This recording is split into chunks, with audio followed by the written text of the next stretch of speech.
नमस्कार बच्चों, आप लोगों के लिए मेरे द्वारा संचालित नवबोध प्रकाशक द्वारा प्रकाशित लेखाशास्त्र अकाउंटेंसी क्लास 11th के स्टूडेंट्स के लिए बैक साइड के क्वेश्चंस, क्रियात्मक प्रश्नों के हल, प्रैक्टिकल्स प्रॉब्लम के सॉल्यूशन की सीरीज चल रही है। बच्चों, इसी क्रम में हम देख रहे हैं चैप्टर नंबर 7 खाता बही लेजर, जिसका हम क्वेश्चन नंबर 9 देखेंगे, जिसमें हमको पहले 3 कॉलम कैश बुक बना करके सभी आइटम के हमको लेजर पोस्टिंग कैसे की जाती है, ये इस प्रश्न में हम देखेंगे।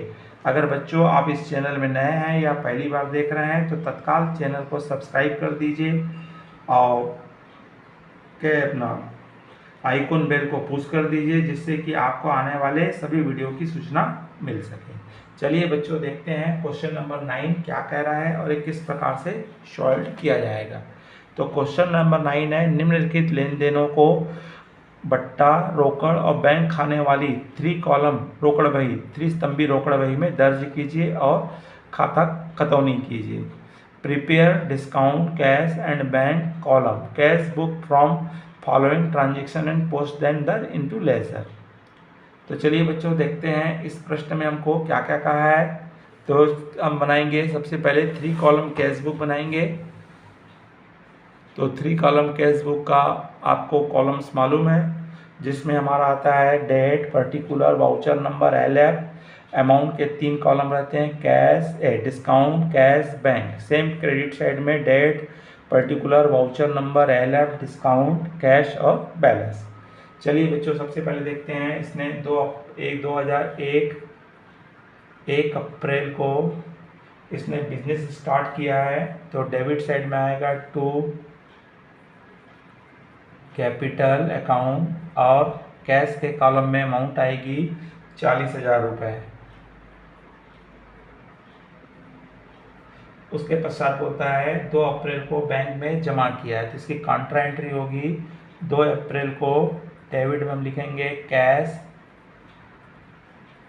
और कॉलम नंबर और C लिख देंगे, और बैंक के कॉलम में अमाउंट लिखेंगे कि बैंक में इसने कितना दिया, 10,000 जमा किया।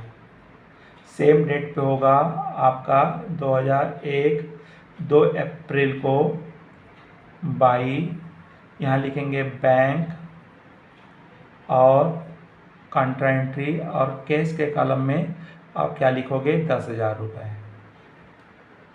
उसके बाद हो रहा है 6 अप्रैल को माल खरीदा है। तो अप्रैल 6 को क्रेडिट साइड में लिखोगे बाई परचेज अकाउंट, और इसने कितने का माल खरीदा है, 5,000 का। तो कैश में क्या आएगा, 5,000 आएगा। उसके बाद 10 अप्रैल को बोलता है फर्नीचर खरीदा और चेक से भुगतान किया। तो 10 अप्रैल को आएगा फर्नीचर्स अकाउंट, और बैंक के कॉलम में आएगा, क्योंकि हमने चेक से इसको पेमेंट कर रहे हैं, 2,000 रुपये। उसके पश्चात हमारा आएगा 15 तारीख को नगद बेचा और बैंक में जमा किया। तो 15 तारीख को 15 अप्रैल को डेबिट में आ जाएगा टू सेल्स, और सेम डे में हमने क्या किए, उसको बैंक में जमा कर दिए, इसलिए इसको डायरेक्ट बैंक के कॉलम में लिखेंगे 1,000 रुपये। फिर उसके पश्चात बोल रहा है 18 तारीख को राजेश को उधार माल बेचा, इसकी पोस्टिंग यहाँ नहीं होगी। हाँ, 20 तारीख को बोलता है राजेश से हमको मिले हैं और हमने बट्टा दिए हैं। तो डेबिट साइड में आ जाएगा 20 अप्रैल को टू राजेश, और बट्टे के कॉलम में आएगा 20 रुपये, और नगद दिया है 880 रुपये। फिर उसके बाद बोल रहा है 22 तारीख को बोलता है अभिषेक से उधार माल खरीदा। तो अभिषेक से उधार माल खरीदने किसकी यहाँ एंट्री पोस्टिंग नहीं होगी। हाँ, 25 तारीख को बोलता है अभिषेक को भुगतान चेक से दिया और उनसे बट्टा मिला। तो क्रेडिट साइड में आ जाएगा 25 अप्रैल को बाई अभिषेक आएगा, अभिषेक, और डिस्काउंट में आएगा 50 रुपीज़, और बैंक के कॉलम में आएगा 1950 रुपये, क्योंकि हमने इसको चेक के थ्रू पेमेंट किया। उसके बाद बोल रहा है 30 अप्रैल को बोल रहा है यहाँ पे हमको किराया दिया 1000 रुपये। तो 30 अप्रैल को आ जाएगा बाई रेंट अकाउंट और कुछ नहीं बोला है, मतलब कैश में पेमेंट कर रहे हैं। और उसके बाद फिर 30 अप्रैल को बोलता है paid to salary by cheque. तो बाई सैलरी और अमाउंट है इसका 1200 रुपये, लेकिन किससे पेमेंट कर रहा है ये? चेक से पेमेंट कर रहा है। तो इस तरह 3 कॉलम के इस बुक में पोस्टिंग करेंगे और पोस्टिंग करके फिर इनका क्या निकाला जाएगा बच्चों? डिफरेंस निकालेंगे। तो डिस्काउंट में डेबिट में 20 आएगा और क्रेडिट में क्या आएगा? 50 आएगा, क्योंकि डिस्काउंट का डिफरेंस नहीं निकाला जाता है। डेबिट में आ रहा है इसका 40,880 रुपये, जिसमें से घट रहा है 10,000, 5 15,000, एक 16,000 रुपये। तो 40,880 में 16,000 घटाएंगे तो हमारा आएगा 24,880 रुपये आ रहा है। तो इसका टोटल हो जाएगा 40,880 रुपये। उसी प्रकार डेबिट में हमारा 11,000 आ रहा है, 10 और 1 11,000 आ रहा है। और क्रेडिट में 2,000, एक 3,200 और 1,950। तो इस तरह से 5,150 आ रहा है, जिसको हम किस में घटाएंगे? 11,000 में आप घटा दीजिए तो अंतर की राशि आएगी 5,850। 5,850 रुपये डिफरेंस आएगा और टोटल आएगा 11,000 रुपये। और ये 30 अप्रैल को हम लिख देंगे बाई बैलेंस कैरिड डाउन, जिसमें हमारा क्या आएगा? 24,880 रुपये और 5,850 रुपये। अब उसके बाद पर्टिकुलर जितने आइटम आए हैं इन सब का क्या बनाया जाएगा? लेजर पोस्टिंग करेंगे। तो सबसे पहले हमारा कैपिटल आ जाएगा। तो कैपिटल अकाउंट में कहाँ आएगा आइटम? क्रेडिट साइड में आएगा। तो क्रेडिट साइड में सबसे पहले 1 अप्रैल को बाई कैश अकाउंट और अमाउंट आएगी 40,000 रुपीज़। और 2001 30 अप्रैल को बाई बैलेंस CD 40,000 रुपये। उसके बाद बनेगा सेल्स अकाउंट। तो सेल्स अकाउंट में हमारा आएगा पोस्टिंग होगी, आपने 2 सेल किए थे, एक आपने बेचा था, नगद बिक्री किए थे 15 अप्रैल को। तो सबसे पहले आएगा 15 अप्रैल को 1,000 रुपये का माल बेचे आपने। तो हमारा आया था इसका बैंक, इसको डायरेक्ट अमाउंट को हमने बैंक में जमा किए थे, तो बैंक अकाउंट DR2 सेल हुआ था। तो क्रेडिट साइड में आएगा अप्रैल 15 को बाई इसको बाई कैश बैंक अकाउंट और अमाउंट आएगी 1,000 रुपये। उसके बाद इसने 18 तारीख को राजेश को माल बेचा था। तो राजेश अकाउंट DR2 सेल्स हुआ था। तो यहाँ आ जाएगा राजेश और अमाउंट आएगी 900 रुपये। इसके बाद उसने कहीं माल नहीं बेचा है, तो टोटल 1,900 को माल उसने सेल किया है।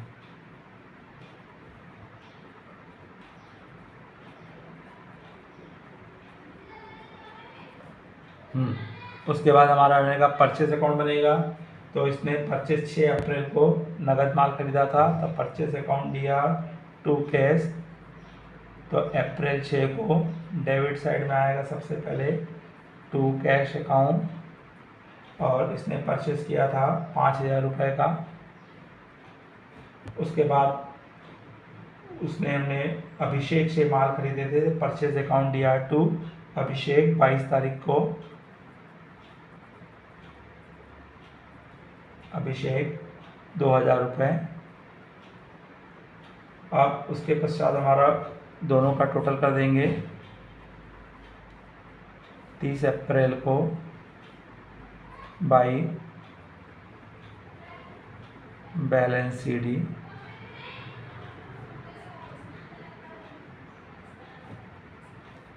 उसके बाद हमारा आता है आपका राजेश का अकाउंट बनेगा तो राजेश से आपने कब कब खरीदे थे?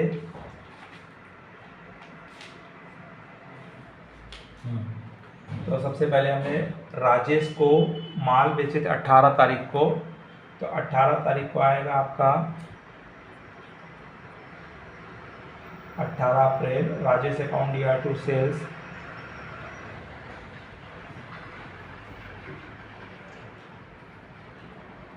सेल्स 900 रुपये, और 20 तारीख को उसने हमको पेमेंट कर दिया है बाई कैश एंड डिस्काउंट। तो कैश पेड किया था 880 रुपये और 20 रुपये डिस्काउंट। तो इसका राजेश का अकाउंट हमारा क्या हो गया, क्लोज हो गया। ना इससे हमको कुछ पैसा लेना है ना तो देना है, अकाउंट क्लोज हो गया। अब उसके बाद देखेंगे बच्चों, आपका बनेगा अभिषेक का लेखा बनेगा। तो अभिषेक से हमने कब खरीदे थे माल, तो अभिषेक से उधार माल 22 तारीख को खरीदे थे। तो हमारा हुआ था परचेज अकाउंट लिया टू अभिषेक, इसलिए 2001 को 22 अप्रैल को बाई परचेज अमाउंट थी, इसको हमने 2000 का परचेज किए। 22 के बाद 25 अप्रैल को हमने उसको पेमेंट कर दिए हैं 2001 में। तो टू बैंक के थ्रू पेमेंट किए थे, चेक के थ्रू, तो इसलिए बैंक अकाउंट आ जाएगा, बैंक अकाउंट। और साथ में हमने डिस्काउंट भी दिए थे, तो 1950 रुपये हमने उससे चेक के पेमेंट की, 50 रुपीज़ हमको उसने डिस्काउंट दिया। इस तरह से यहाँ भी दोनों साइड का टोटल 2000 आ जाएगा, बराबर आ जाएगा। उसके बाद बनेगा आपका फर्नीचर अकाउंट। तो फर्नीचर उसने खरीदा था 10 अप्रैल को, फर्नीचर खरीदा और चेक से पेमेंट किया है। फर्नीचर अकाउंट लिया टू बैंक हो गया है, इसलिए 2001 को अप्रैल 10 को टू बैंक अकाउंट, और अमाउंट्स में आ जाएगा आपका फर्नीचर खरीदा था 2000 रुपये का, और 30 अप्रैल 2001 को बाई बैलेंस सीडी करेंगे 2000। उसके बाद बनेगा अगला हमारा बनेगा रेंट अकाउंट बनेगा, और रेंट अकाउंट बन रहा है आपका, कब पे किया रेंट, उसने 30 अप्रैल को रेंट पे किया है 2001, 30 अप्रैल टू कैश के थ्रू पेमेंट किया है, इसलिए कैश अकाउंट आ जाएगा। और कैश के रूप में हमने पे किए हैं उसको 1000 रुपये, और 2001 को 30 अप्रैल को बाई बैलेंस करके क्लोज करेंगे अकाउंट। फिर उसके बाद हमको सैलरी आया है, तो 30 अप्रैल को उसने सैलरी पे किया है, तो सैलरी पे करेंगे तो डेबिट साइड में आएगा अपना 30 अप्रैल 2001 को टू बैंक अकाउंट, क्योंकि चेक से पेमेंट किया है, और बैंक अकाउंट आएगा और 1200 रुपये अमाउंट आएगी, और यही 30 अप्रैल को ये अकाउंट क्लोज कर देगा बाई बैलेंस सीडी 1200। अब हमारा बनेगा डिस्काउंट लेखा बनेगा। तो डिस्काउंट लेखे में हमने कहाँ कहाँ खर्चे किए थे, तो डिस्काउंट लेखा हमारा बनाएंगे। तो डिस्काउंट में हमको एक मिला था आपको राजेश से मिला था कैश अकाउंट या डिस्काउंट अमाउंट टू राजेश हुआ था, इसलिए डिस्काउंट डेबिट हुआ था, इसलिए 20 अप्रैल को टू यहाँ पे आएगा राजेश, और अमाउंट आएगी 20 रुपये। और उसके बाद हमने 25 अप्रैल को अभिषेक को भुगतान किए थे, तो अभिषेक अकाउंट दिया, टू कैश टू डिस्काउंट आया था, तो क्रेडिट साइड में आ जाएगा अब अभिषेक और अमाउंट आएगा 50 रुपये। तो यहाँ पे हमको डिफरेंस निकल रहा है। तो डेबिट साइड में हमारा कम आ रहा है 30 रुपये का, तो ये बैलेंस CD कहलाएगा। तो इस तरह से बच्चों आपको इसमें 3 कॉलम कैश बुक प्लस आपको क्या करने थे, लेजर पोस्टिंग करनी थी। बच्चों अगर समझ में आया होगा तो लाइक कीजिए, अपने अधिक से अधिक मित्र साथियों को शेयर कीजिए और कमेंट्स बॉक्स में जाके अपनी राय अवश्य दीजिए। नमस्कार, जय हिंद, जय भारत।